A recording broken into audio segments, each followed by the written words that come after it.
Lock the door, Mommy. Please, I'm scared. Emily Carter froze at the sound of her daughter's trembling voice, her hand hovering over the deadbolt, as 56 headlights cut through the blizzard outside her dying diner. Massive men in leather and chains climbed off their motorcycles' faces, frozen, one collapsing onto the snow. Every warning she'd ever been taught screamed at her to keep that door shut. Instead, she stepped forward. She had no idea this single choice would bring 1,500 more of them to her doorstep by morning.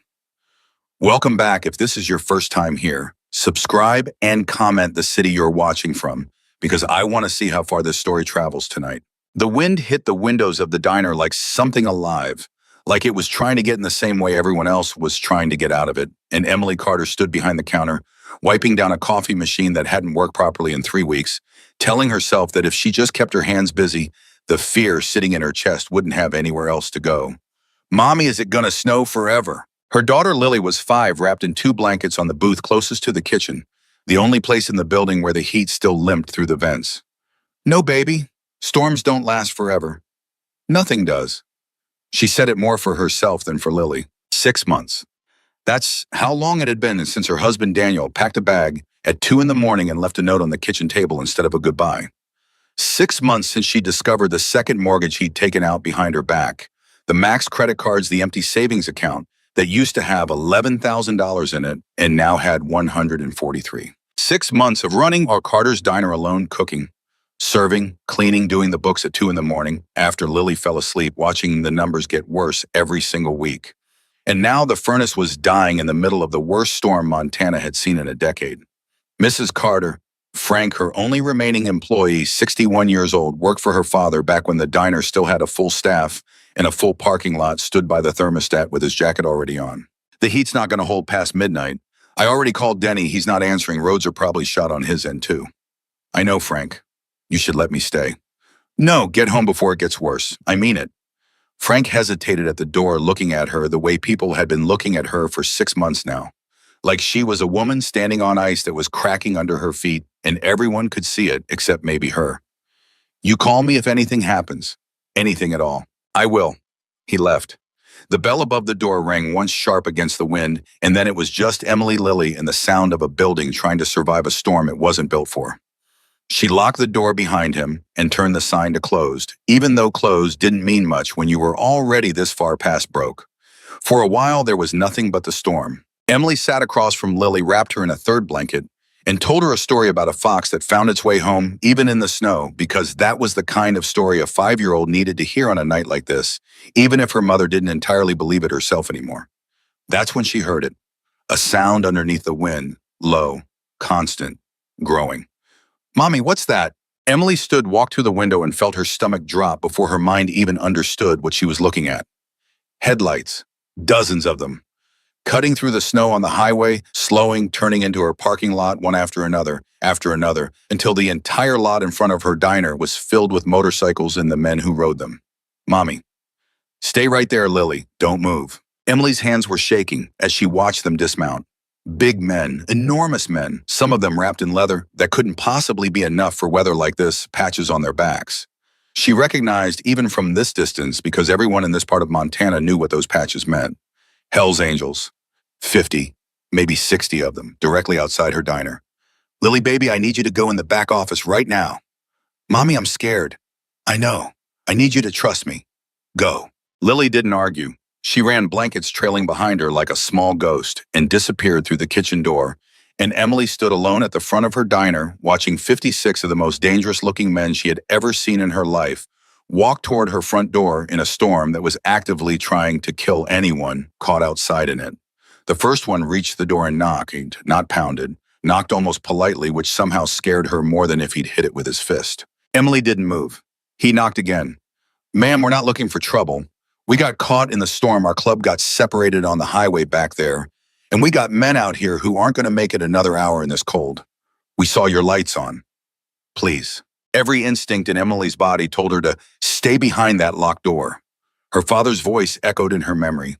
A lifetime of small-town warnings about men who looked exactly like the ones standing in her parking lot right now. Leather jackets, tattoos crawling up necks, patches, announcing exactly who they belonged to. But then the wind shifted and the porch light caught the face of the man closest to the glass. He wasn't young, 50, maybe older, gray beard trimmed neat despite the storm. And his eyes weren't the eyes of a predator sizing up prey. They were the eyes of a man who was scared for people who weren't him. Behind him, another rider was being half carried by two others, his head hanging, his legs barely moving. He's hypothermic, the man at the door said, voice cracking now, all that careful calm falling apart. Please, ma'am, I'm begging you. Emily's hand was on the deadbolt. She thought about Daniel, about the note on the kitchen table, about 6 months of learning the hard way that people weren't always who they seemed. She thought about her father, dead 4 years now, and the thing he used to say every time somebody came through that door, looking rough around the edges, and half the town would whisper about it later. Never judge someone when they need help the most, Emily. That's when you find out who they really are, and it's when you find out who you are too. She turned the lock, the door opened, and the storm rushed in with 56 freezing bikers behind it. Then, for a moment, nobody moved. Emily stood in her own doorway with the wind screaming past her, looking at more leather and ink and hard-weathered faces than she'd seen collected in one place in her entire life. And every single one of them was looking back at her like they couldn't quite believe what had just happened. Ma'am, the man with the gray beard said again, quieter now. Thank you, I mean that. Thank you. Get him inside, Emily said, nodding at the man being carried. Now, booth in the back, away from the door. They moved, fast coordinated like men used to handling emergencies, and within 90 seconds, her diner, a building, meant to seat maybe 40 people comfortably, had 56 frozen, exhausted, storm-beaten bikers filling every inch of open floor. Emily's heart was hammering so hard she could feel it in her throat, but there wasn't time to be afraid. Not really, because the man on the floor near the back booth had gone still in a way that made every maternal instinct in her body override every fear. What's wrong with him? She asked, kneeling. Tommy, the gray-bearded man said. He went into the ditch about 2 miles back, trying to keep his bike upright. Been wet since then. We couldn't get him warm. Emily pressed 2 fingers to Tommy's neck. His pulse was there, but slow. Too slow. Get his wet clothes off him. All of it. Now. Nobody argued. Blankets, she said, standing, already moving toward the storage closet. I have blankets in the back, extras from the storage room, and I need every dry towel in this building.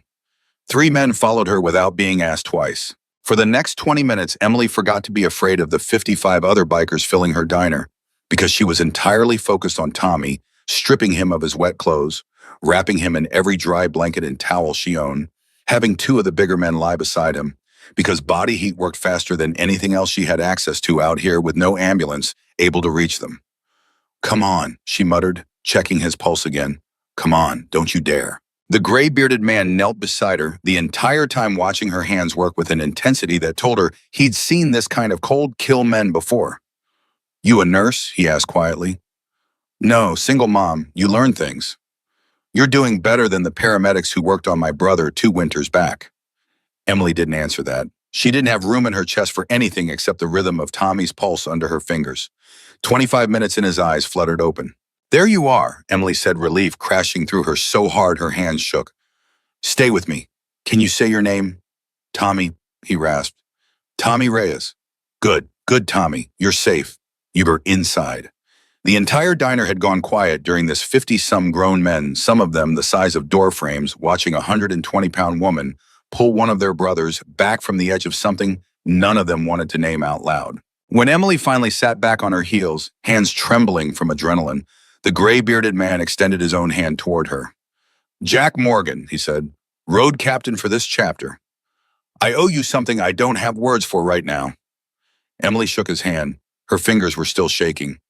Emily Carter, she said. This is my diner. Was my father's before that. Well, Emily Carter. Jack looked around at his men, at the blankets, at Tommy, breathing steady now under 3 layers of borrowed warmth. You just saved a life tonight. Several, probably, the way this storm's going.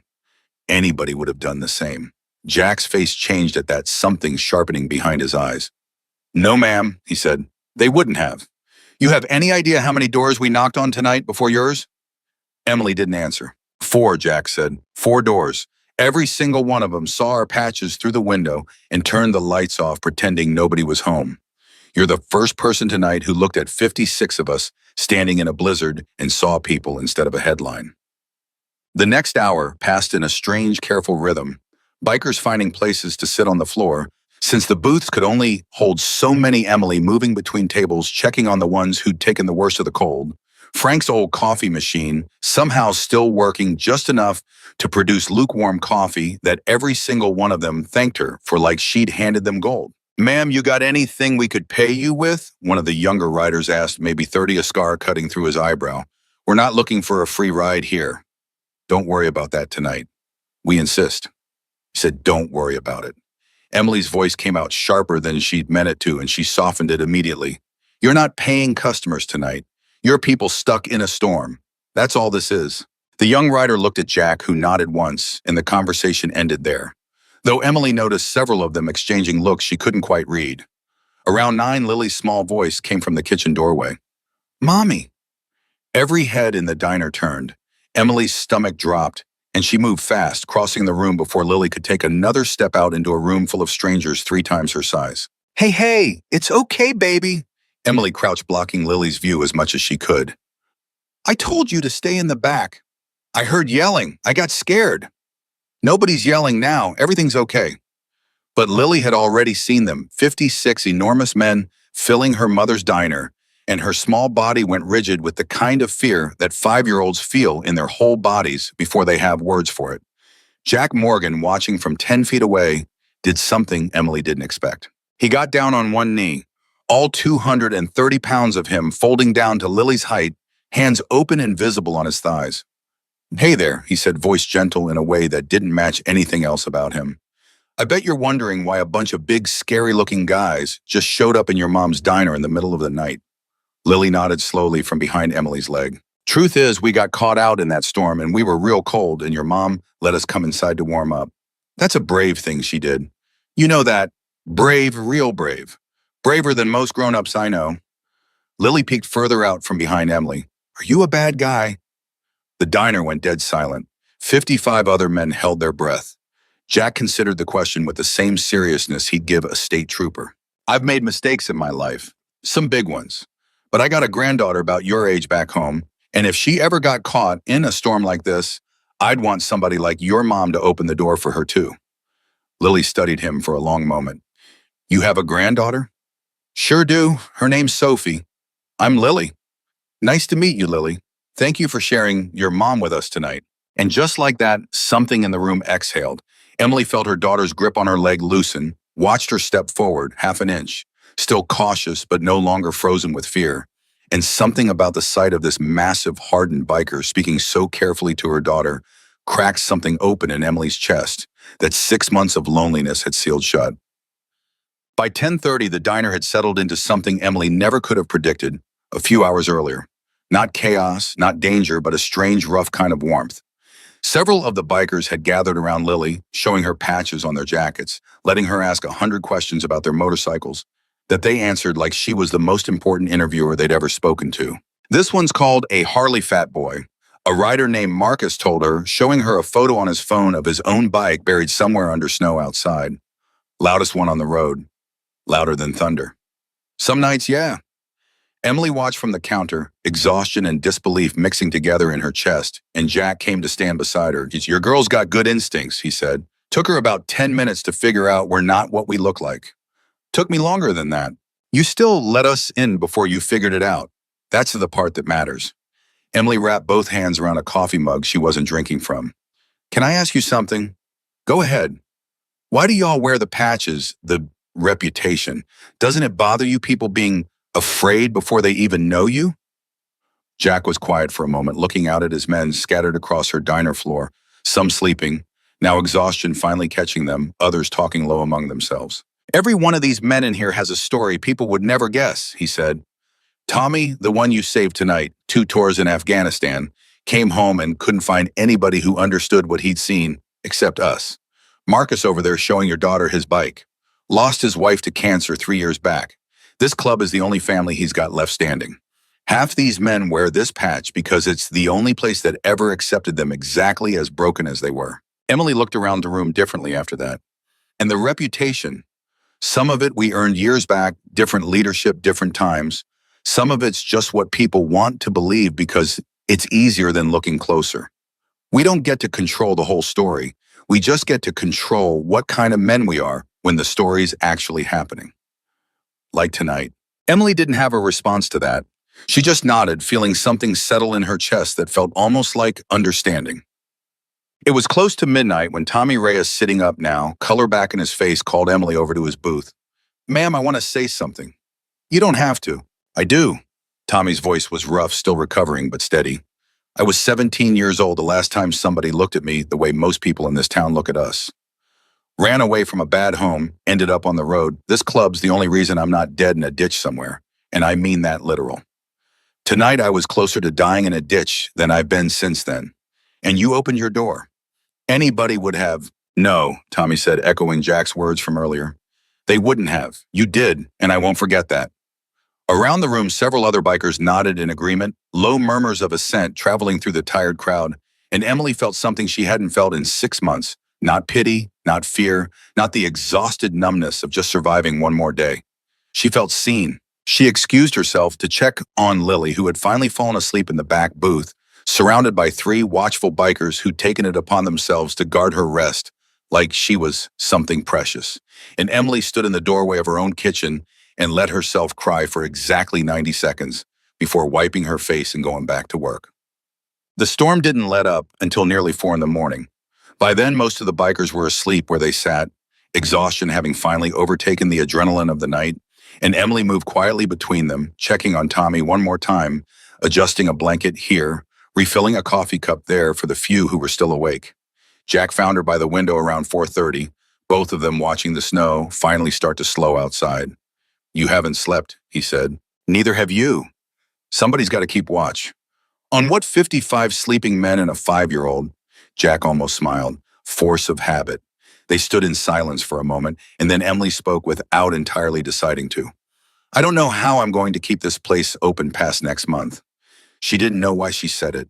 Maybe it was exhaustion. Maybe it was something about the honesty of the night that made honesty easier to give away. "Furnace is dying, roof needs work I can't afford, and my husband left 6 months ago with everything we had in savings and then some. I've been telling myself I'll figure it out, but I'm running out of months to figure it out in." Jack listened without interrupting the way Emily imagined a man listens when he's spent a lifetime hearing hard stories from broken men and learned that the listening mattered more than any response he could offer. "You didn't have to tell me that," he said finally.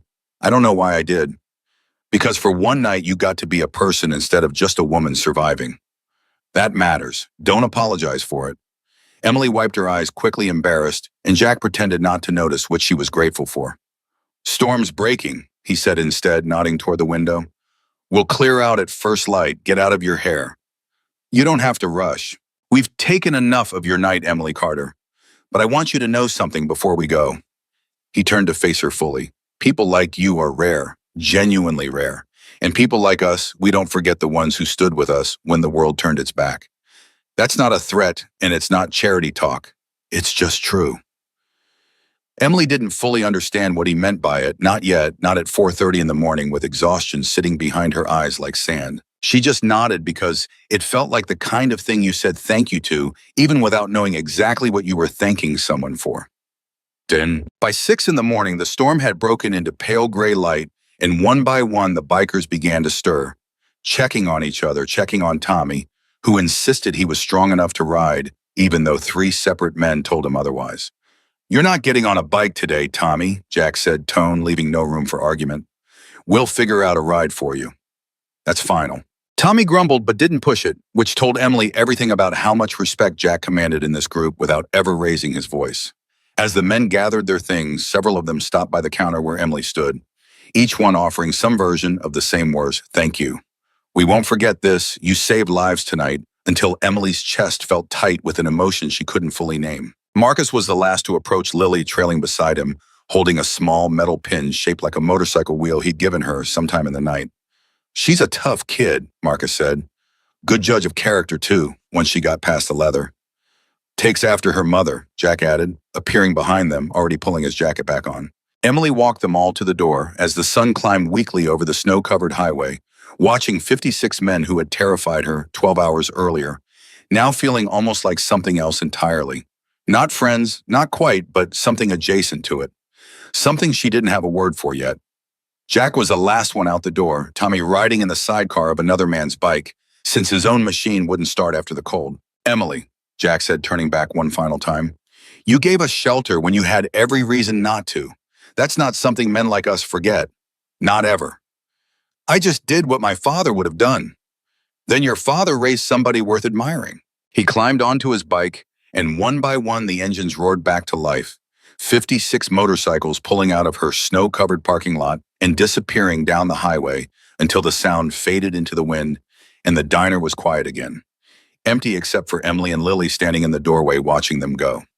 Mommy, Lily said, looking up at her, were they really bad guys? Emily thought about Tommy's pulse under her fingers, about Jack kneeling to Lily's height, about Marcus and his phone full of photos of a wife he'd lost, about 56 strangers who had turned her worst night in months into something she still didn't have words for. No, baby, she said. They weren't bad guys at all. She locked the door behind them, exhausted in a way that went bone deep, and told herself the night was over.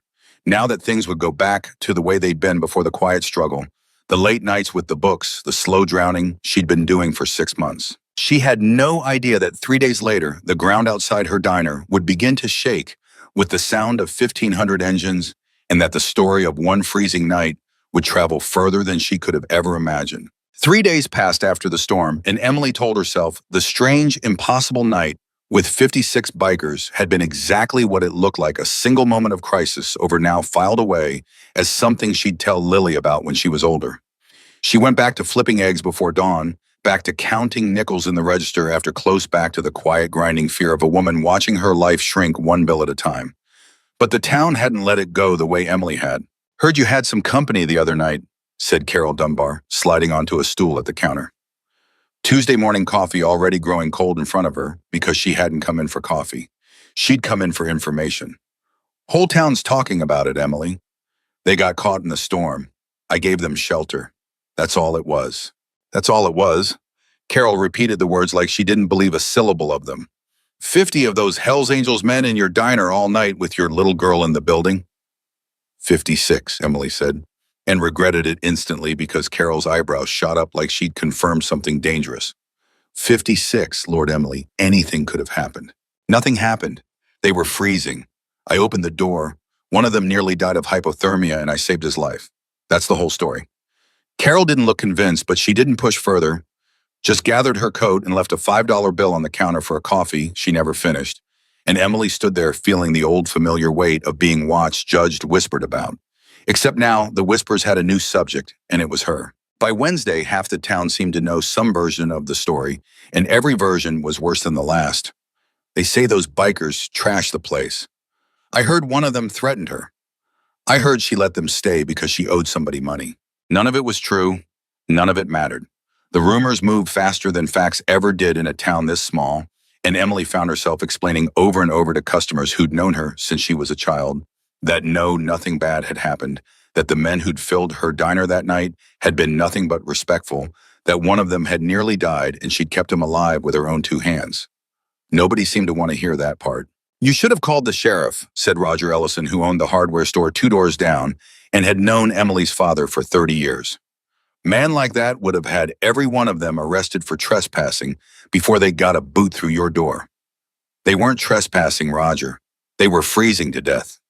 Doesn't matter what they were doing, matters what they could have done. Emily set his coffee down harder than she meant to. Nothing happened, Roger. I'm still standing here, aren't I? Roger didn't answer, that just took his coffee and his judgment and went back to his store, and Emily stood behind her counter feeling something she hadn't expected to feel after a night that had in its own strange way been one of the best nights she'd had in months. She felt ashamed. Not of what she'd done, ashamed of how alone she felt in a town full of people who'd rather believe the worst about strangers than trust the woman who'd actually been there. That same week, the real crisis arrived, and it had nothing to do with bikers or storms. It came in an envelope, cream-colored, official, sitting in her mailbox on Thursday morning between a grocery flyer and a past-due notice from the electric company. Emily opened it, standing in the cold, Lily tugging at her coat sleeve, asking if they could go inside yet, and she read the letter twice before the words actually landed. Notice of default. Final opportunity to cure. 30 days. The bank. The second mortgage Daniel had taken out without telling her, secured against the diner itself, 6 months behind now, because Emily had been paying the first mortgage, and utilities and payroll, and had nothing left over for a debt she hadn't even known existed until it was already drowning her.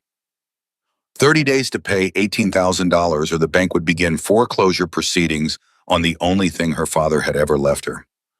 "Mommy, you're squeezing my hand too hard." Emily looked down, realized she'd been gripping Lily's fingers without meaning to, and forced herself to loosen her grip, forced her voice into something calm, even though her entire chest felt like it was collapsing inward. "Sorry, baby. Come on, let's get you warm." Inside, she sat at the counter with the letter in front of her and did the math over and over, hoping it would come out different if she just tried hard enough. But $18,000 didn't turn into something smaller, no matter how many times she added it up. She had $412 in the business account. She had $143 in savings. She had a daughter who needed shoes, a furnace that was one cold night from dying completely, and 30 days to find $18,000 she had no earthly way of getting. That night, after Lily fell asleep, Emily sat alone in the dark diner with the letter still on the counter and let herself cry the way she hadn't let herself cry in 6 months. Not the quiet, controlled tears she allowed herself during the day, but the kind that came from somewhere deep and ugly, the kind that made her chest hurt and her breath catch, the kind that came from a woman who had been fighting alone for so long, she'd forgotten what it felt like not to. "I can't do this," she whispered to nobody. "I can't do this by myself anymore." The diner didn't answer her, nothing did, and she sat there until almost 2 in the morning before she finally dragged herself upstairs to the small apartment above the diner and fell into a sleep too exhausted to dream. Friday morning, Frank found her staring at the letter again, hands wrapped around a coffee cup she wasn't drinking from. "That the bank?" he asked, already knowing the answer from the look on her face. "Second mortgage Daniel took out. I didn't even know about it until 3 months ago. I've been paying what I can, but..." Her voice caught. "They want $18,000 in 30 days, Frank. I don't have $18,000. I don't have $1,800. Frank sat down across from her, his old hands folding together on the counter. "What happens if you can't pay it?" "They foreclose. Take the diner. Everything my dad built, everything I've been killing myself to keep alive for 6 months gone. There's got to be options. Talk to the bank, maybe." "I already tried, Frank. I called Tuesday. They said unless I can produce the full amount or a significant portion of it, there's nothing to discuss. They've already started the paperwork." Frank was quiet for a long moment, and Emily could see him searching for something to say. Some piece of wisdom that might fix an unfixable problem, but there wasn't one, and they both knew it. "I'm sorry, Emily. Your dad would be sick over this." "My dad would tell me to figure it out, so that's what I'm going to do." She said it with more confidence than she felt because the truth was sitting there Friday morning with 30 days on the clock. Emily Carter had absolutely no idea how she was going to figure anything out at all. The days that followed blurred into a single grinding rhythm of trying everything and finding every door closed. She called 3 different banks about a personal loan and was rejected by all 3, her credit already wrecked by Daniel's debts, her income too unstable, her collateral already tied up in a mortgage that was actively being foreclosed on. She called a cousin in Billings she hadn't spoken to in 4 years, swallowed her pride completely, and asked for help only to be told gently but firmly that they simply didn't have that kind of money to spare. She even, in a moment of complete desperation on Sunday night, looked up payday loan companies online before closing the laptop and pushing it away, disgusted with herself, knowing that kind of debt would only trade one crisis for a worse one. "Mommy, why do you look sad all the time now?" Lily's question hit Emily somewhere she wasn't prepared for, sitting at the kitchen table Sunday evening with bills spread out in front of her like a losing hand of cards. "I'm not sad, baby, just thinking hard about grown-up stuff." "Is it about the diner?" Emily looked up sharply. "Why would you think that?" "Because you always look at the diner sad now. You used to look at it happy." Out of the mouths of 5-year-olds came the truths adults spent their whole lives avoiding, and Emily felt something in her chest crack wide open because Lily was right. She had stopped looking at the diner with anything but dread and grief for weeks now. This place her father built with his own hands, the place she'd grown up running between tables as a child, now just a countdown clock ticking toward a loss she couldn't stop. "The diner's going to be okay," Emily said, though she had no idea if that was true. "I'm going to figure it out. I promise." She pulled Lily into her lap and held her there for a long time longer than the moment probably called for, because she needed it as much as her daughter did. Monday brought a different kind of trouble. Marlene Whitfield, who ran the largest realty office in the county and sat on the town's small business council, stopped by the diner around lunchtime with a proposition Emily didn't ask for and didn't want. I heard about your situation with the bank, Marlene said, settling into a booth like she owned it. Small towns, Emily. Word travels. I appreciate the concern, Marlene, but I've got it handled. Do you, though? Marlene's smile was thin, practiced the kind of smile that had closed 1,000 deals and broken just as many people along the way. Because I happen to know the bank is moving fast on this one, and I also happen to have a client very interested in this exact piece of property. Corner lot highway frontage, perfect for a gas station and convenience store. He's prepared to make a cash offer that would clear your debt entirely and put a little extra in your pocket besides. This diner isn't for sale. It's about to be foreclosed on dear. Might as well get something out of it before the bank takes everything and you get nothing. Emily felt heat rising in her chest, something sharp and protective flooding through her. My father built this diner with his own hands, Marlene. I am not selling it to some stranger so he can put up a gas station. I understand it's emotional, but emotional decisions are how people end up with nothing at all instead of something. Get out. Marlene's eyebrows rose, clearly not used to being spoken to that way. Excuse me. I said get out of my diner. I'm not interested in your offer, and I'm not interested in you sitting here trying to talk me out of the only thing my family has left. Marlene stood smoothing her coat with exaggerated calm, though Emily could see the irritation flickering underneath. You've got 30 days, Emily. Less now. When the bank takes it anyway, and my client's still the only buyer interested in a rundown roadside diner nobody else wants, you'll remember this conversation and wish you'd been smarter about it. She left without paying for the coffee she'd ordered, and Emily stood there shaking with anger and fear in equal measure, watching the woman's expensive car pull out of the parking lot, feeling the walls of her situation closing in from every direction. Now the bank on one side, vultures like Marlene on the other, and nothing but 30 rapidly shrinking days standing between her and losing everything. That night after closing, Emily sat at the counter with the notice from the bank and a legal pad where she'd been trying uselessly to brainstorm any possible solution when her phone rang with a number she didn't recognize. She almost didn't answer it.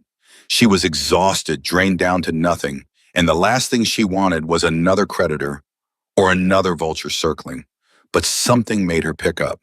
Hello, Emily Carter. A man's voice gravelly familiar in a way she couldn't immediately place. Speaking. Who's this? It's Jack. Jack Morgan. From the storm. Emily's breath caught. She hadn't expected to hear from any of them again, hadn't really expected the night to have any continuation beyond the memory of it. Jack, hi. Is everything okay? Is Tommy? Tommy's fine. Recovering good, actually should be back on his bike within the week if the doc has anything to say about it. That's not why I'm calling. Oh. Emily wasn't sure what to say. Then what? Marcus mentioned something to me. Said one of the guys stopped by your diner today for gas up the road, heard some talk in town about you having trouble with the bank. Foreclosure, something like that. That true? Emily's stomach dropped. She hadn't told any of them about the letter, hadn't planned to, and the fact that word had already reached Jack through some chain of small-town gossip made her feel exposed in a way she wasn't prepared for. It's a complicated situation, Jack. It's not something I need help with. I'll figure it out. Didn't say you needed help, asked if it was true. Emily closed her eyes, exhaustion and pride warring inside her chest. Yes, she said quietly. It's true. My husband took out a second mortgage before he left.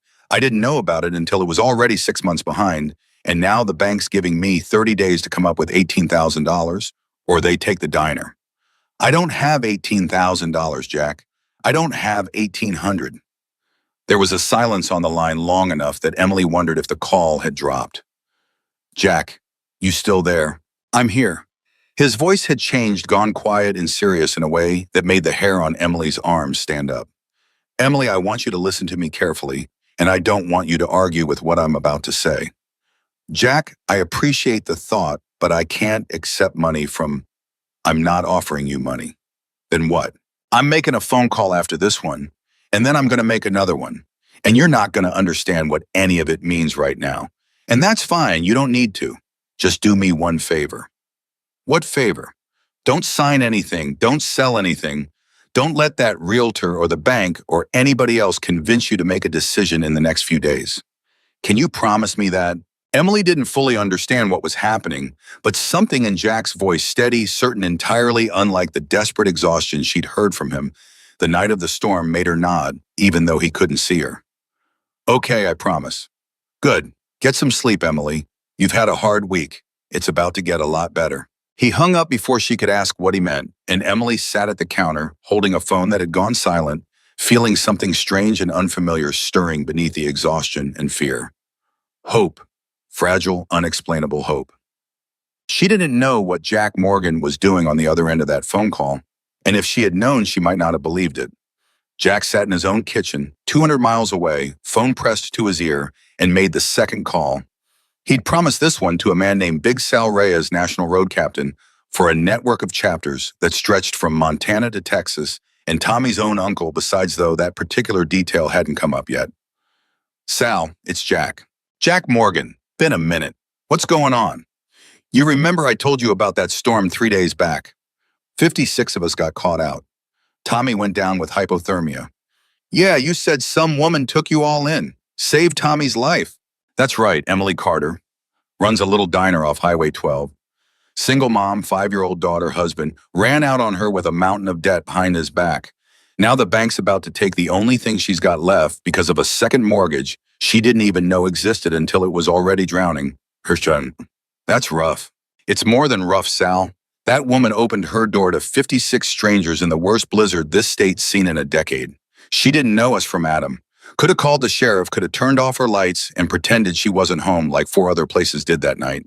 Instead, she let us in and fed us with the last food she had and kept Tommy breathing with her own 2 hands while we all just stood there. Sal was quiet for a moment.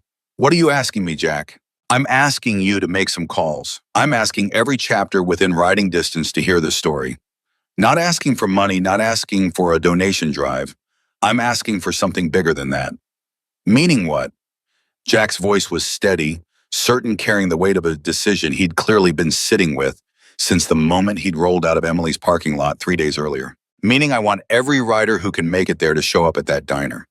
I want this woman to understand exactly what it means when somebody protects one of ours. I want the whole town watching when we do it. Sal exhaled slowly on the other end. You're talking about a full show, Jack. That's not a small thing. I know exactly what I'm talking about, Sal, and I know exactly what she deserves. There was a pause, and then Sal's voice came back different, warmer, something like admiration underneath the gravel. All right, brother, let me make some calls. How many days she got? Bank gave her 30. I don't want to wait that long. I want this handled before she has time to lose faith that anybody's coming. Give me till Friday. Jack looked at the calendar on his kitchen wall, counting the days, feeling something settle in his chest that felt almost like the closest thing to peace he'd known since he'd lost his own daughter years back. A chance maybe to protect somebody the way he hadn't been able to protect her. Friday works, he said. Make it count, Sal. Back at the diner, Emily had no idea any of this was happening. Tuesday and Wednesday passed in the same grinding rhythm as before, customers whispering, Marlene's realtor client apparently sending a second more aggressive letter with an actual dollar figure attached to it, the bank calling twice to confirm the 30-day timeline was firm. But Thursday brought something strange. A man Emily didn't recognize walked into the diner around 10 in the morning, ordered coffee, and sat at the counter reading something on his phone for nearly 20 minutes before finally speaking. You, Emily Carter. That's me. Can I get you anything else? No, ma'am. Just wanted to say my brother rode with the group that got caught in that storm a few weeks back. Tommy Reyes, you probably remember him. Emily's chest tightened with recognition. Of course I remember Tommy. How's he doing? Better every day, thanks to you. Wanted to come by and see the place myself. Real nice little spot you got here. There was something in the way he said it, something almost reverent, like he was seeing more than just a diner. And Emily didn't understand it until he left a $20 bill for a $3 coffee and told her to keep the change before walking back out to a motorcycle Emily hadn't noticed sitting in her lot. By Thursday afternoon, it had happened 3 more times. Strangers on motorcycles, men. Emily had never met stopping in for coffee or a sandwich, asking careful questions about the storm, about Tommy, about what had happened that night before leaving without explaining why they had really come. You noticing something weird happening? Frank asked, watching a 4th rider pull out of the lot Thursday evening. I don't know what's going on, Frank, but something's happening. I can feel it. She thought about calling Jack, asking him directly what he'd meant on the phone, what these strange visits meant, why word of that single stormy night seemed to be spreading in a direction she couldn't quite trace. But something told her to wait. Something told her that whatever Jack Morgan had set into motion, it wasn't hers to interrupt. Friday morning arrived cold and clear. The kind of sharp blue sky that came after a hard winter finally started loosening its grip, and Emily woke up feeling the same exhausted dread she'd been waking up with for days now, the bank's 30-day clock ticking louder in her mind with every sunrise. 26 days left. $18,000 still impossibly out of reach. A realtor circling, a town whispering, a daughter asking why her mother looked sad all the time. She went through the motions of opening the diner, flipping the sign, starting the coffee, telling herself that whatever was happening with these strange writer visits, it probably didn't mean what some fragile, foolish part of her wanted it to mean. By 7, Frank arrived, took one look at her face and didn't ask what was wrong, because he already knew. You sleep at all. Some. Emily. Frank's voice carried a gentleness that made her chest ache. Whatever's coming, whatever happens with this place, you did everything right. You know that everything your father would have done. Feels like everything right still isn't enough, Frank. Sometimes it isn't, not on its own. Sometimes right needs a little help showing up behind it. Emily didn't understand what he meant, not fully, and there wasn't time to ask, because the first customers of the morning were already coming through the door, and the day demanded to be lived whether she felt ready for it or not. By mid-morning, something felt different in the air. Not the storm from weeks earlier, nothing so dramatic, but a strange electric quality to the quiet, like the whole town was holding its breath without knowing why. Emily noticed 3, then 4, then 6 separate customers, all glancing at their phones with unusual attention, murmuring to each other in low voices, and she assumed it was ordinary town gossip, until Carol Dunbar burst through the door around 11 with an expression Emily had never seen on her before. Not judgment this time, but something closer to shock. Emily, you need to come outside. Carol, I'm in the middle of... Now, Emily, you need to see this right now. Something in Carol's voice, urgent and strange, made Emily set down the coffee pot immediately and follow her toward the front windows, Lily trailing behind, having come down from the apartment upstairs for lunch, and what Emily saw through the glass stopped her cold. Down the highway, stretching as far as the horizon allowed her to see, was a line of motorcycles that seemed to have no end. Not 50, not 100. Motorcycles filled every lane of the highway, engines roaring in a sound so massive it felt less like noise and more like the earth itself shifting beneath her feet. And Emily stood frozen in her own doorway, with her hand pressed against the glass, unable to process the scale of what she was witnessing. "Mommy," Lily whispered, pressing close against her leg. "Is it a storm?" Emily couldn't answer. She could only watch as the endless line of riders began slowing, began turning one after another, into the parking lot of her small, struggling roadside diner, filling every available inch of space and spilling out onto the shoulder of the highway itself, hundreds of engines cutting off in a rolling wave until an eerie, massive silence settled over the entire street, broken only by the creak of leather and the low murmur of hundreds of voices. The whole town had come outside now, drawn by the impossible sound, standing on sidewalks and in doorways, staring at a sight none of them had words for. Emily's hand was shaking against the glass. This wasn't 56 riders caught in a storm. This was something else entirely. Something so large and so deliberate that Emily felt the ground shift beneath everything she thought she understood about that stormy night weeks earlier. And standing at the very front of the crowd, walking toward her diner with the same steady, certain gait she remembered from 3 weeks ago, was Jack Morgan. He stopped just outside her door, looking at her through the glass with an expression Emily couldn't quite read. Pride, maybe, or something even bigger than that. And behind him, stretching back further than Emily's eyes could track, stood more Hell's Angels than she had ever imagined existed in one place. Jack raised his hand, not in a wave, but in something closer to a salute, and Emily felt her legs nearly give out beneath her as understanding began to dawn, slow and enormous and impossible. Whatever was happening here, it wasn't a coincidence, and it wasn't over.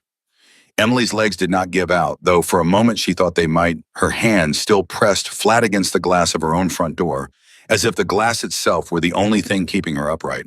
Jack Morgan stood on the other side of it, hand raised in that same steady salute, and behind him the parking lot had disappeared entirely beneath motorcycles and leather, and men who kept coming, kept arriving, an ocean of them, stretching back and down the highway further than Emily's eyes could follow. "Mommy," Lily whispered again, tugging at her sleeve. "Are they the same ones from the snow?" "I don't know, baby." Emily's voice came out thin, unsteady. "I don't know." Carol Dunbar stood beside her, one hand pressed to her own chest, staring out at the same impossible scene, with an expression that had shifted entirely from suspicion to something closer to awe. Emily Biome, Carol said quietly. Emily, how many of them are there? I don't know that either. The door hadn't opened yet. Jack stood outside it, patient, unmoving, and Emily realized with a jolt that he was waiting for her the same way he'd waited 3 weeks ago, in the middle of a blizzard, for her to make the choice that had somehow led to this. Her hands were shaking as she reached for the lock. She turned it, pulled the door open. The sound hit her first, not engines. Now those had gone quiet, but hundreds of low voices, boots against pavement and leather, creaking a low hum of humanity so massive it felt like standing at the edge of the ocean. Jack, her voice cracked on his name.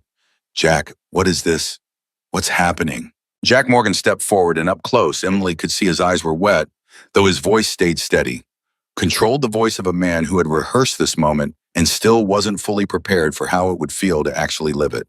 Emily Carter, he said her full name like it mattered, like it deserved weight. 3 weeks ago, you opened this door to 56 strangers in a storm that should have killed some of us. You didn't know us. You had every reason in the world to leave that door locked. Instead, you saved Tommy's life. With your own 2 hands, fed us with food you couldn't afford to give away, and let your own daughter sleep in a room full of men the whole world tells her to be afraid of.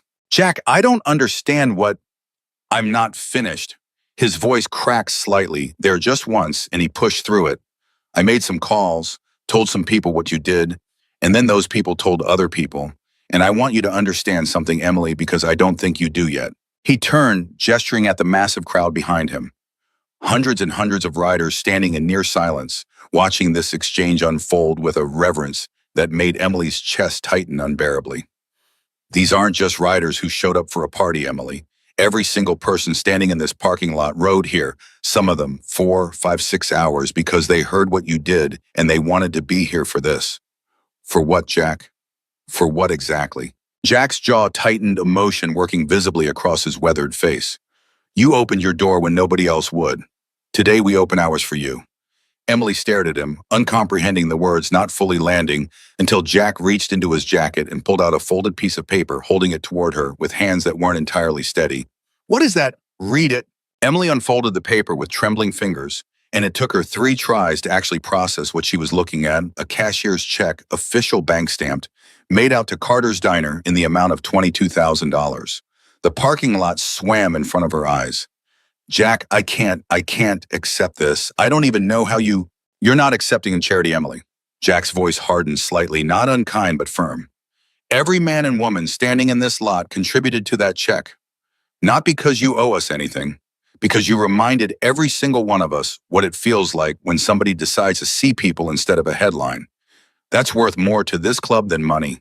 The money's just how we say thank you in a language the bank understands.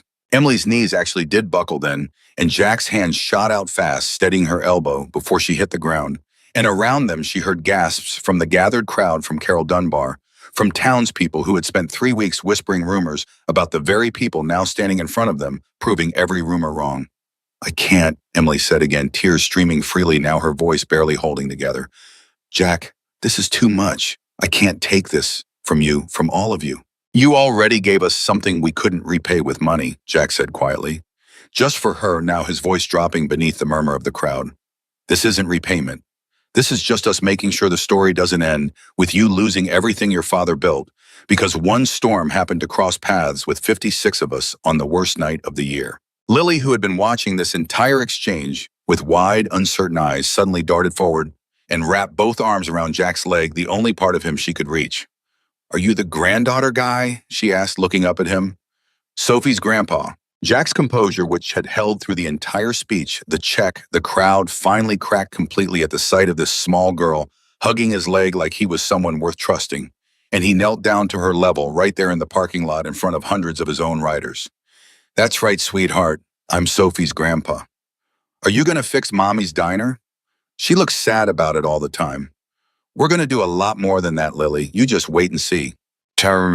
The crowd began to move, then not all at once, but in waves, men and women dismounting, fully gathering in groups, and Emily watched in stunned disbelief as tools started appearing from saddlebags. Hammers, wrenches, rolls of wire ladders strapped to the sides of trucks that had apparently followed the motorcycles from somewhere Emily hadn't even noticed. Jack, what are they doing? What are Emily Carter? Jack stood brushing gravel from his knee, looking at her with an expression that finally allowed itself to show the full weight of what this day meant to him. We're not just handing you a check and riding off. We're rebuilding this place, roof to foundation, however long it takes. Jack, I can't ask you to. You didn't ask, we're offering. There's a difference, and I need you to understand that difference because it matters. Before Emily could argue further, a woman stepped forward from the crowd. Tall, silver-haired, a leather vest covered in patches Emily didn't recognize, carrying herself with an authority that immediately commanded attention. Emily Carter. Yes, I'm sorry I don't. Diane Kowalski. I run logistics for 6 chapters across 2 states. Diane's handshake was firm businesslike, though her eyes carried the same wet emotion as everyone else's. Jack told us your situation. Furnace roof equipment, all of it falling apart faster than you can keep up with on your own. We got contractors here, real ones licensed. Some of our own members do this professionally when they're not riding. We've got electricians, plumbers, a roofing crew.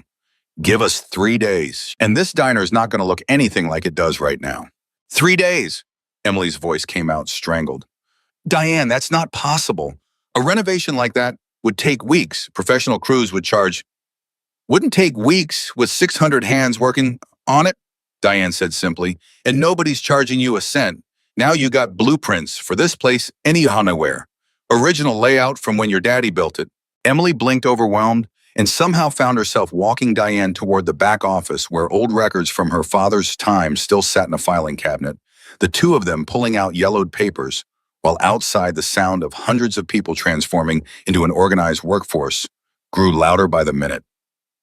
By early afternoon, what had been Emily's quiet, struggling roadside diner had become something closer to a full construction site, except unlike any construction site Emily had ever seen, because every single worker had ridden a motorcycle here, and half of them still wore leather vests while swinging hammers. Marcus, the biker who'd shown Lily photos of his motorcycle during the storm, appeared at Emily's side around noon, carrying a stack of lumber like it weighed nothing. Emily, good to see you again. Marcus! Emily's voice still hadn't fully recovered from the shock of the morning. I don't even know what to say to all of this. Don't need to say anything. Just let us work. He grinned, nodding toward Lily, who was following one of the younger riders around, asking 100 questions about the tools he was carrying. Your girl remembers me. She remembers all of you, talks about that night more than I expected her to. Good memories are good for kids, even strange ones. Marcus moved off toward the roofline where 3 other riders were already assessing decades of storm damage that Emily had been too broke to fix for years, and Emily stood in the middle of her own parking lot, overwhelmed by motion and noise and purpose, swirling around her, feeling for the first time in 6 months like she wasn't drowning entirely alone. Tommy Reyes found her an hour later, walking with a slight limp, still but otherwise fully recovered, color back in his face, nothing like the barely breathing man Emily had fought to keep alive weeks earlier. Tommy. Emily's hand went to her chest. You're okay. You're really okay. Because of you. Tommy's voice was thick with something he wasn't quite hiding. I told you back then I wouldn't forget what you did. Guess I'm proving it today. Tommy, you don't have to. Emily. He cut her off gently but firmly. Let me say this. My uncle's the one who spread the word, got half these chapters mobilized. But I asked him to, because there wasn't a version of me hearing you were about to lose everything and just sitting at home doing nothing about it. Not after what you did for me. Emily didn't have words for that. She just nodded, throat too tight to speak, and Tommy squeezed her shoulder once before heading off to help with a section of fence that had been leaning dangerously for over a year. The afternoon brought its own complications, though, because word of 1,500 bikers descending on a small Montana town didn't stay contained to just Emily's property. Around 2 o'clock, a police cruiser pulled slowly into what remained of the parking lot's open space, and Emily felt her stomach drop as Sheriff Daniels, no relation to her husband, though the shared name had always felt like a cruel coincidence. Emily stepped out, looking deeply uncertain about the scene in front of him. Afternoon, Emily. His hand rested near his belt, though not on his weapon, his eyes scanning the crowd with obvious wariness. Got about 6 different calls this morning about a small army taking over your property. Sheriff, everything's fine there. Ma'am, if I may? Jack stepped forward smoothly, hand extended toward the sheriff, with the same steady confidence Emily had watched him carry all day. Jack Morgan, I understand the concern, and I appreciate you responding quickly. We're not here to cause any trouble. Quite the opposite, actually. Sheriff Daniels looked between Jack and the sprawling crowd of leather-clad riders, clearly weighing his next move carefully. You mind explaining what exactly 1,500 Hells Angels are doing at a roadside diner in my county, Mr. Morgan? We're repaying a debt, Sheriff.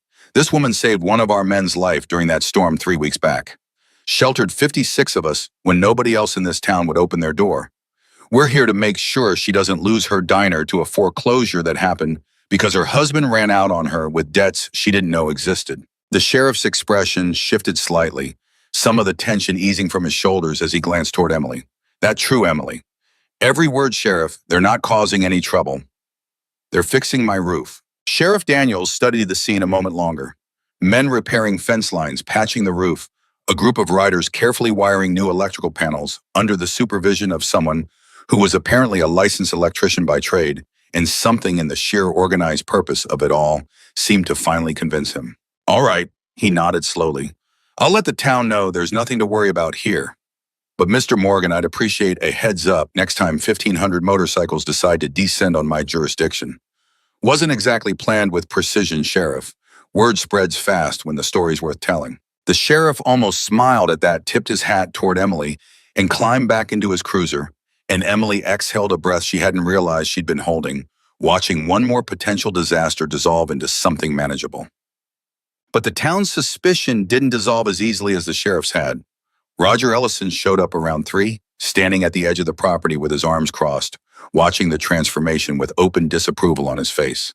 This is a mistake, Emily, he said when she approached him, unable to ignore his presence any longer. You don't know these people. You don't know what strings come attached to something like this. There's no strings, Roger. They're just helping. Nobody just helps Emily. Not like this. Not for free. You didn't just help either, Roger, when my dad was sick, and you extended his account at the hardware store for 6 months without asking for a dime up front. You remember that? Roger's jaw tightened. That's different. How is it different? Because he looked like the kind of man you trust, and they don't. Roger didn't have an answer for that, and Emily felt something firm settle into her chest. Something that had been building all day, watching people the whole town had warned her about work tirelessly without complaint, without any expectation of return, to save something that mattered to her more than anything else she owned. You've spent 3 weeks telling me I made a mistake letting them in during that storm, Emily said quieter now. Look at my roof, Roger. Look at my fence line. Tell me again what mistake I made. Roger looked at the organized chaos of the property at Diane Kowalski, directing a team with blueprint precision at Marcus and Tommy, and a dozen others whose names Emily still didn't know, working without a single complaint under a cold Montana sky, and something in his hardened expression finally shifted. I'll admit, he said slowly, I didn't expect this. Neither did I. Sorry. By late afternoon, Carol Dunbar approached Emily near the counter, where Emily had set up an impromptu coffee station, trying to keep at least some small gesture of hospitality flowing toward the small army working on her property. Emily, I owe you an apology. Carol's voice was smaller than Emily had ever heard it. I said some things this week, believed some things. Watching all this, I feel foolish for it. You don't have to apologize, Carol. I do, though. I judged people I'd never met based on nothing but leather jackets and old stories. And you saw something the rest of us didn't. Carol looked out at the crowd, voice thick. You saw people. Emily didn't have a sharp response to that, just a tired, grateful nod, because 6 months of exhaustion and judgment had worn her down to a place where grace, even delayed grace, still landed heavy and welcome. As the sun began sinking lower in the sky, casting long shadows across a property that already looked unrecognizable from the sagging, storm-damaged diner it had been that morning, Jack found Emily standing near the newly repaired fence line, watching the transformation, with an expression somewhere between disbelief and exhaustion. You holding up okay? He asked. I don't even know how to answer that, Jack. This morning I woke up counting down 26 days until I lost everything. Now I'm standing here watching 1,500 strangers while I rebuild my entire life in an afternoon. Not strangers, Jack said gently. Not anymore. Soon. Emily looked at him, something vulnerable crossing her face. Why, Jack, really? Why go this far for one night of shelter? Jack was quiet for a long moment, his eyes drifting toward the crowd, toward Tommy, laughing with a group near the roof toward Marcus, showing Lily how to properly hold a hammer under close supervision. I told you once that half these men wear this patch because it's the only place that ever accepted them broken, he said finally. But there's another part of that story I didn't tell you. What part? Jack's jaw tightened, old grief surfacing behind his eyes. I had a daughter once, younger than you are now. Lost her years back during a hard stretch of my life I'm not proud of. Ever since then, I've been looking for ways to make something right that I know I can never fully fix. Emily's chest ached at the raw honesty in his voice. Jack, I'm so sorry. Don't be sorry, just understand something. He turned to face her fully. When I watched you save Tommy's life that night, when I watched you protect your own daughter, while still opening your heart to 56 strangers who scared you half to death, I saw something in you I hadn't seen in a long time. Somebody who chooses compassion even when it costs her something. He paused, throat working. Helping you isn't just repaying a debt, Emily. It's the closest thing I've found to healing in a long, long time. Emily didn't trust herself to speak for a moment, tears slipping freely down her face, and Jack seeming to understand there was nothing more to say that words could improve, simply placed a steady hand on her shoulder and let the silence hold what needed holding. As evening approached, Diane Kowalski found Emily near the diner's entrance, clipboard and hand expression satisfied despite the exhaustion visible in her posture. Roof's done, Diane said. New furnace goes in tomorrow morning. Parts are already in transit. Electrical's fully updated to code. Fence lines solid. We'll have crews back the next 2 days finishing interior work flooring, paint some updated equipment for your kitchen, since half of what you had was older than some of these riders. Diane, I don't know how to thank you for this. Any of this. Don't need thanks. Need you to keep doing what you did that night. Keep being the kind of person who opens doors when everybody else keeps them locked. Diane's expression softened slightly. World's better with more people like you in it, Emily Carter. We're just making sure it stays that way a little longer. As the light faded and riders began the slow process of packing tools, checking bikes, preparing for the ride back to wherever they'd come from, Emily stood in the middle of what had been 12 hours earlier, a Diner One bank notice away from being lost forever. Now it stood transformed.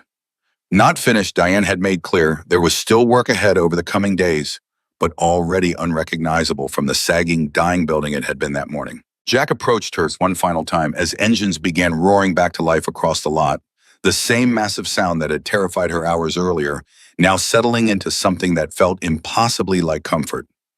We'll be back tomorrow, he said. Mahler crew finished the interior work, but I wanted you to hear this from me directly before we head out tonight. What is it? This isn't the end of it, Emily. What happened here today, what you did during that storm, it's already traveling further than either of us expected. Sal tells me chapters as far as Wyoming and the Dakotas have been asking questions, wanting to know more about the woman who saved Tommy's life and opened her door when nobody else would. Emily's stomach tightened with something between gratitude and apprehension. What does that mean, Jack? Jack's eyes carried a weight that told Emily this story wasn't finished unfolding yet, that whatever had started with one desperate knock on her door during a blizzard had already grown into something larger than either of them had originally set into motion. It means, Emily Carter, he said slowly, that your name's become something bigger than just a diner owner who helped some bikers survive a storm. And I don't think either of us fully understands yet just how far that's going to reach. He climbed onto his bike as the engine swelled around them, and Emily stood in her parking lot watching 1,500 riders prepare to disappear back down the highway, the same way they'd arrived, leaving behind a transformed property and a woman who understood for the first time that whatever had started that stormy night was far from finished. The riders kept their promise about coming back, though nothing about the following days felt small the way Jack had suggested it would. By Saturday morning, a crew of nearly 40 had returned trucks loaded with flooring materials, paint, and a brand new commercial furnace, still wrapped in factory plastic, and Emily stood on her porch, watching them unload, with the same disbelief she hadn't fully shaken since Friday's impossible arrival. Morning, Emily. Diane Kowalski climbed out of the lead truck, clipboard already in hand, looking like a woman who hadn't stopped moving since yesterday. Furnace goes in first. Can't have you freezing again before winter's even done with us. Diane, you didn't have to come back so soon, I thought.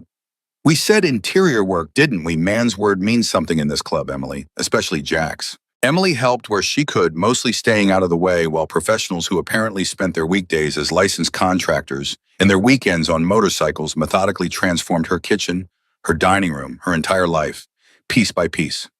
Around noon, Tommy Reyes showed up carrying a toolbox, moving without any trace of the limp Emily remembered from the week before. Tommy, you're supposed to still be resting. Doctor cleared me 2 days ago. Told me not to overdo the riding, said nothing about swinging a hammer. He grinned, setting his toolbox down near the counter. Besides, wasn't going to miss helping finish what we started. Lily appeared from the back room, having spent the morning watching cartoons while the noise of construction filled the building, and her face lit up seeing Tommy standing there. You're the one Mommy fixed. That's right, kiddo, good memory. Are you going to fix the diner too? Already working on it.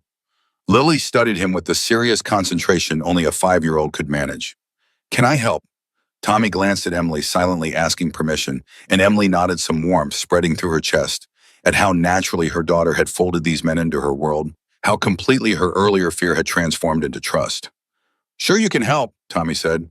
Every good crew needs a supervisor. Lily beamed immediately, assigning herself the very serious job of handing Tommy nails one at a time from a small paper cup, and Emily watched them work together with an ache in her chest that felt like healing.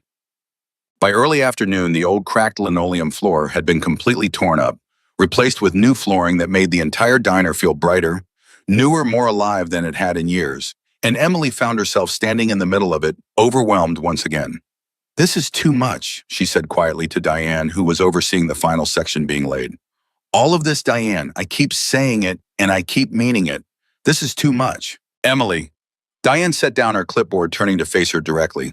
Can I tell you something? Of course. I've been doing logistics for this network 15 years. Organized fundraisers for injured, riders, funeral processions for members. We lost disaster relief after floods and fires. You probably never even heard about because we don't do this for publicity. Diane's voice carried quiet conviction. In 15 years, I've never seen mobilization happen this fast, this completely for someone outside the club. You know why? Why? Because what you did during that storm wasn't just kindness, it was defiance. You looked at everything this world tells people to be afraid of, and you chose to see past it anyway at real risk to yourself and your daughter. That's rare, Emily. Rarer than you probably realize. We're not just fixing your diner. We're honoring something most people don't have the courage to do. Emily didn't trust her voice enough to respond, just nodded, blinking back tears that seemed to arrive more easily these days than they ever had before, and Diane squeezed her arm once before returning to her clipboard, leaving Emily standing in a half-finished dining room that somehow already felt more like home than it had in years. The real complication arrived Sunday morning, though, in a form Emily hadn't anticipated at all. She was refilling coffee near the counter when the bell above the door rang, and she looked up expecting another rider or another curious neighbor, only to feel her entire body go rigid at the sight of the man standing in her doorway. Daniel, her husband, the man who'd left 6 months ago in the middle of the night with a note instead of a goodbye, the man whose hidden debts had nearly cost her everything, standing now in the doorway of a diner that had been transformed by strangers into something better than he'd ever helped her build it into. Emily. His voice was careful, testing the air between them. Heard some things happen here. Wanted to see for myself. You have some nerve showing up here, Daniel. Emily's voice shook, though whether from fear or fury she couldn't entirely tell. After everything, you just walk back in like nothing happened. I heard about the mortgage situation. Figured maybe I could help make things right. Help? Emily's laugh came out sharp, bitter. You want to help now? 6 months too late, Daniel. 6 months of me drowning alone while you were wherever you were, and now that strangers fixed what you broke, you show up wanting credit. That's not what this is, Emily. Then what is it? Before Daniel could answer, Tommy appeared from the back room, drawn by the raised voices, and his expression hardened immediately upon seeing the tension in the room, positioning himself subtly between Daniel and Emily without making it look deliberate. Everything all right here? Tommy's voice was calm, but there was steel underneath it. This isn't your business, Daniel said, eyeing Tommy's leather vest with obvious discomfort. Emily's my business, Tommy said simply. She saved my life. Makes anything concerning her my business too. Daniel's jaw tightened, clearly recalculating whatever he'd walked in here planning to say, and Emily felt something steady in her chest, watching Tommy's quiet, unwavering presence, a stark contrast to the man who'd once promised to protect her and instead abandoned her to drown. Daniel, Emily said, finding her voice again stronger now, I don't need anything from you. Not your help, not your apologies, not your presence in this diner. You made your choice 6 months ago. I've made mine since then. Please leave. Emily, we were married.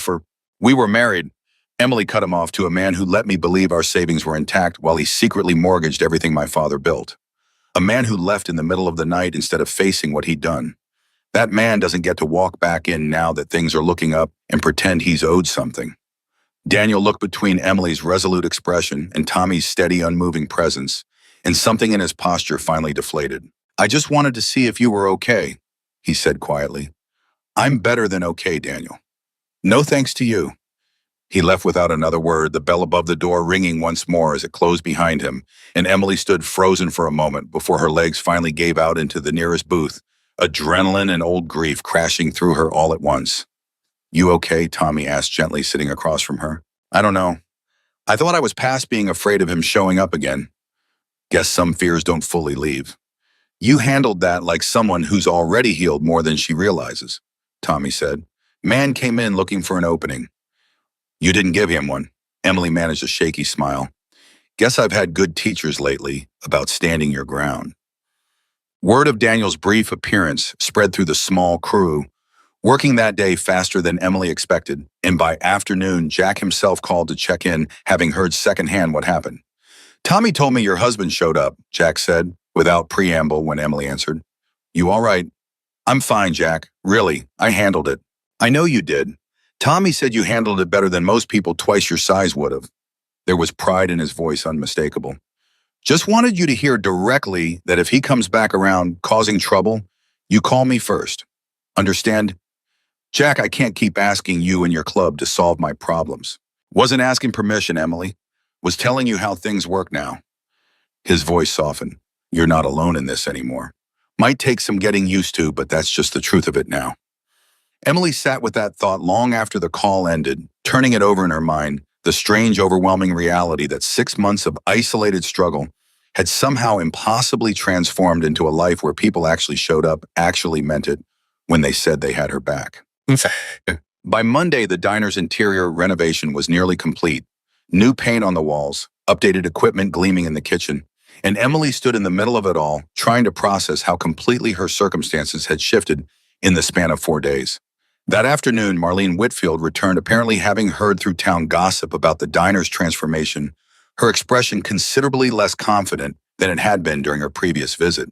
"Emily," Marlene's voice carried none of its earlier condescension. "I heard about everything that happened here. Wanted to come see for myself." "If you're here about your client's offer again, Marlene, the answer's still no. Even more no than before." "That's actually not why I'm here." Marlene looked genuinely uncertain, an expression Emily had never seen on her before. "I wanted to apologize, actually, for pushing so hard for suggesting you sell when you clearly had other options I didn't know about." "You didn't know because there weren't other options, Marlene. Not until 4 days ago." Still, Marlene glanced around at the renovated space, clearly impressed despite herself. "This is remarkable what they did here. I misjudged the situation, and I misjudged you thinking you'd fold under pressure." Emily didn't have much grace left to offer after the week she'd had, but something in Marlene's genuine discomfort softened her slightly. "We're all learning something this week, I guess," Emily said, "about judging people too quickly." Marlene nodded, something almost humble in her expression, and left without pushing further, and Emily allowed herself a small, tired smile at the strange cascading effect one impossible storm had set into motion across her entire town. That evening, after the crew had finished for the day and the diner sat quiet and gleaming under new lighting, Jack arrived alone without the usual entourage of riders, his motorcycle the only one in a parking lot that had held 1,500 just days earlier. "Jack?" Emily looked up from where she'd been sitting at the newly finished counter, exhaustion and disbelief still settling into something she couldn't quite name yet. "I didn't expect to see you tonight. Wanted to check on things myself, and I wanted to tell you something in person, not over the phone." "What is it?" Jack settled onto a stool across from her, weathered hands folding together on the counter. "Tommy told me about your husband stopping by." Emily's shoulders tensed slightly. "I handled it, Jack. I already told you that." "I know you did. That is not why I'm bringing it up." He paused, choosing his words carefully. "I want you to understand something about what happened here this week, Emily. This wasn't just about fixing a diner or paying off a mortgage." "Then what was it about?" "It was about proving something.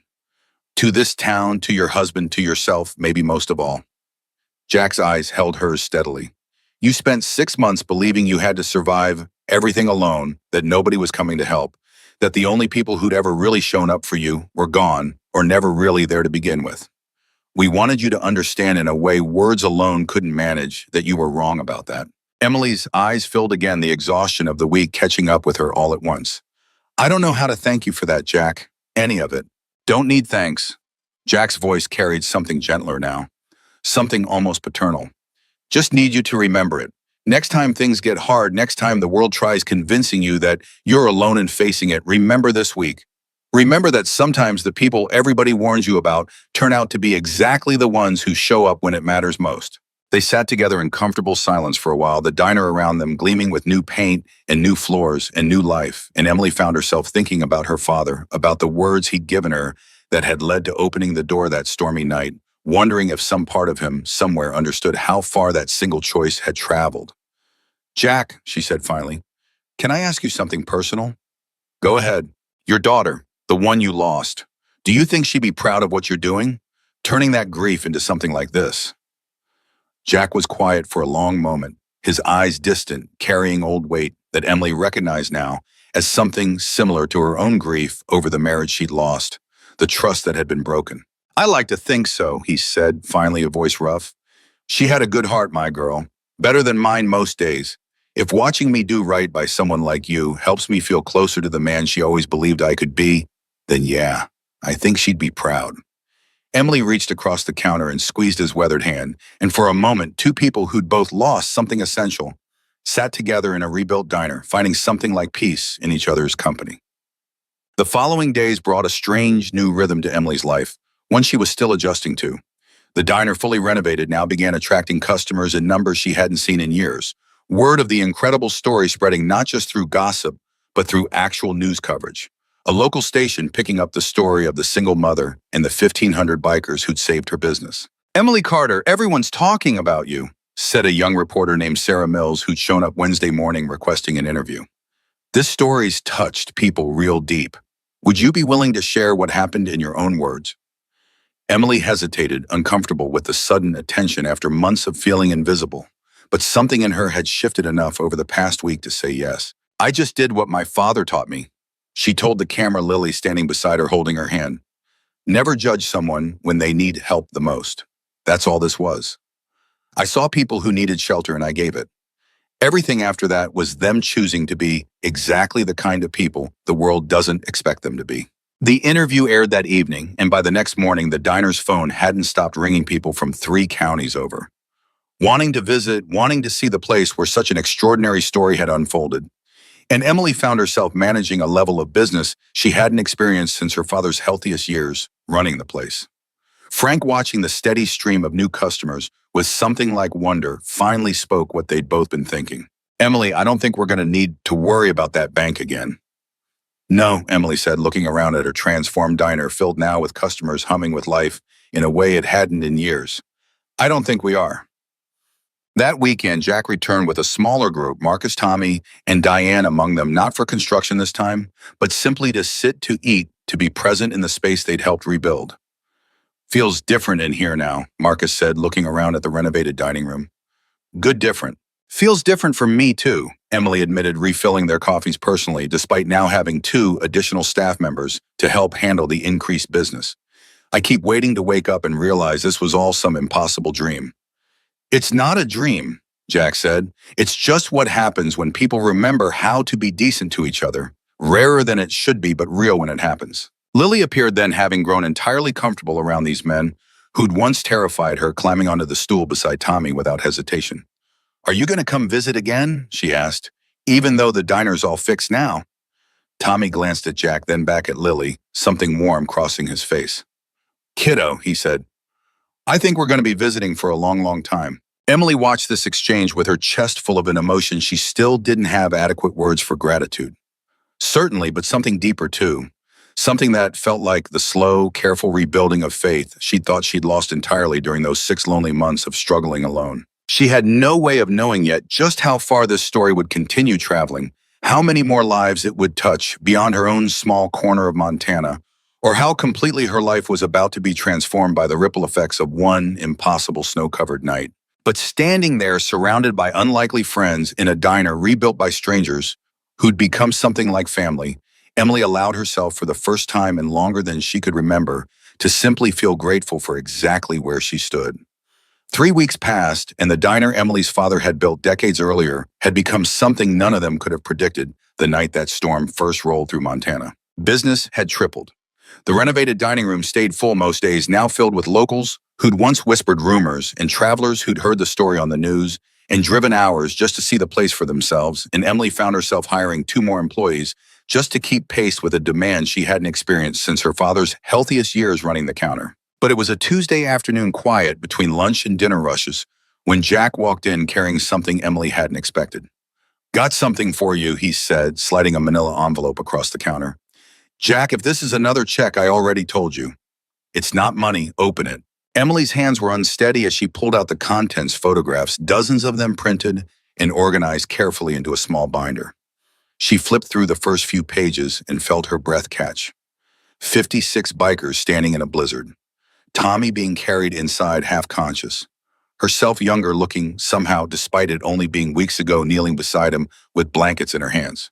Where did these come from? One of the younger riders, Danny, he'd been taking photos that whole night on his phone, mostly for his own memory. When word started spreading about what you did, he put together this whole collection. Wanted you to have it.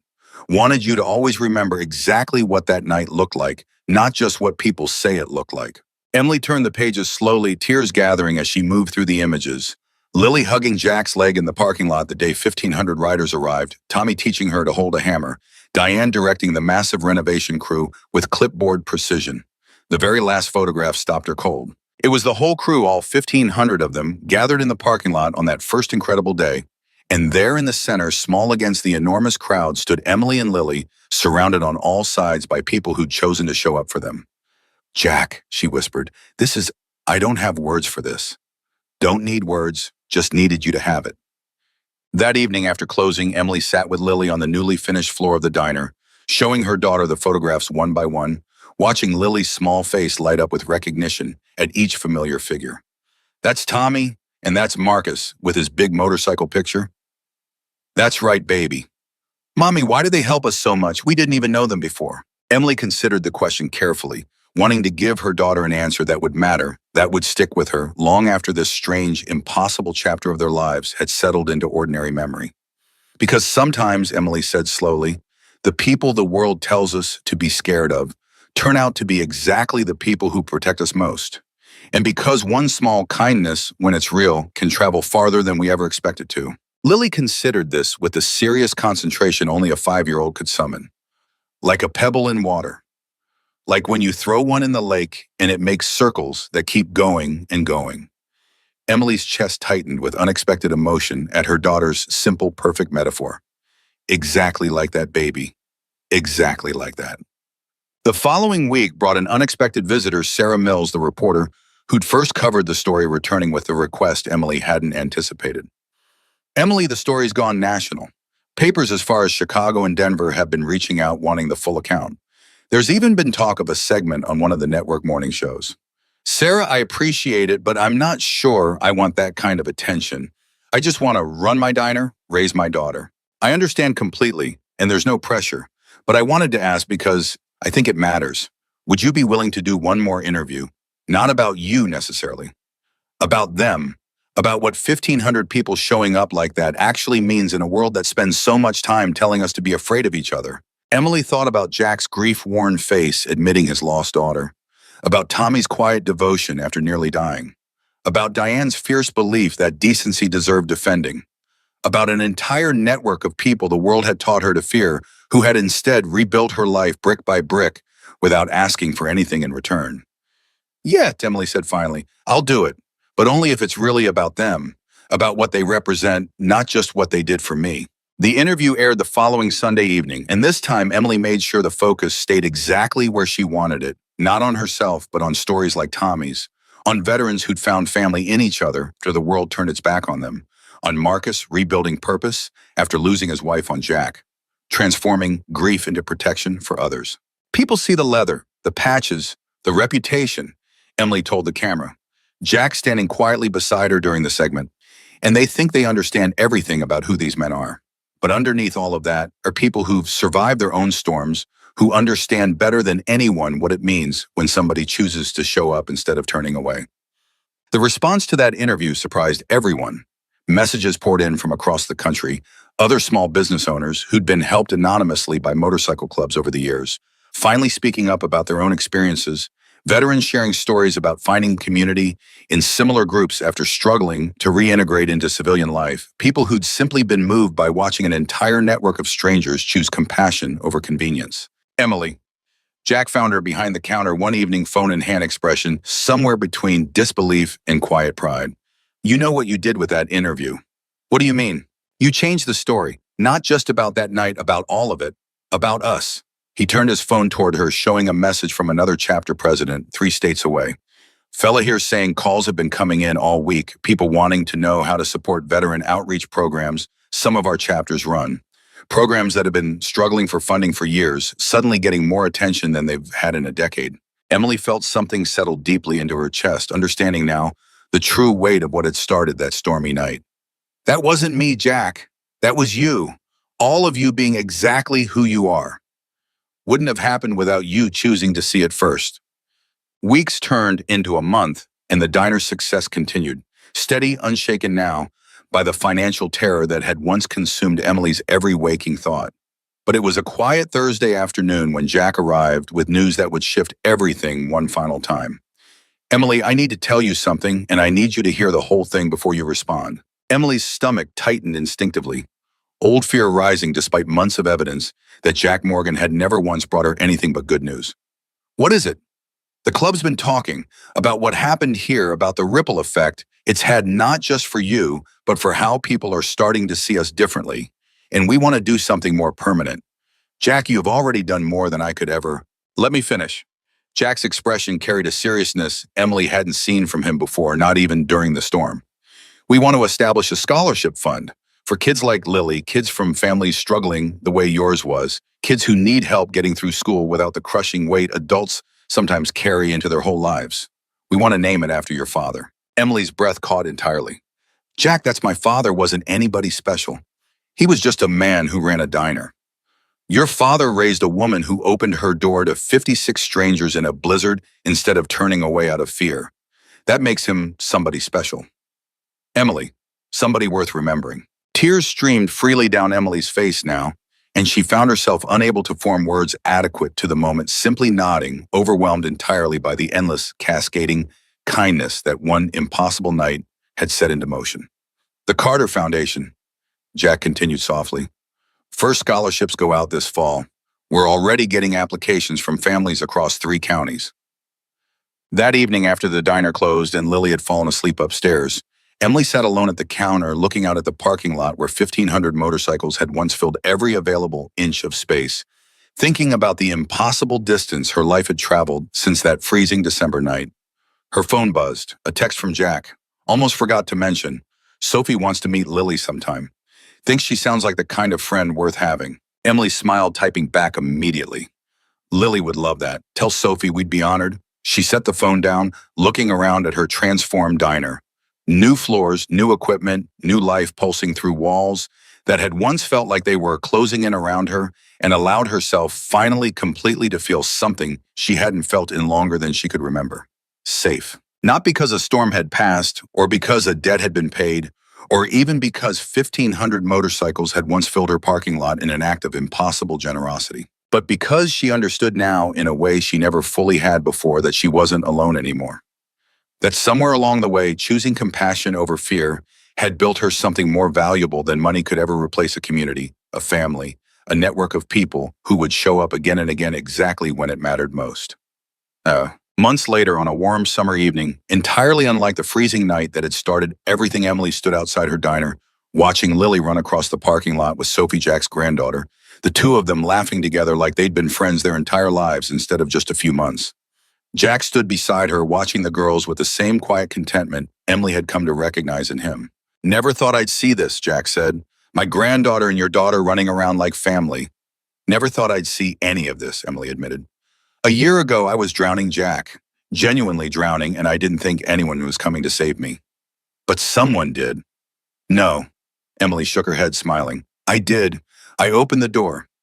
Everything after that was just people proving that kindness still means something in this world. Jack was quiet for a moment, watching the girls chase each other across the lot.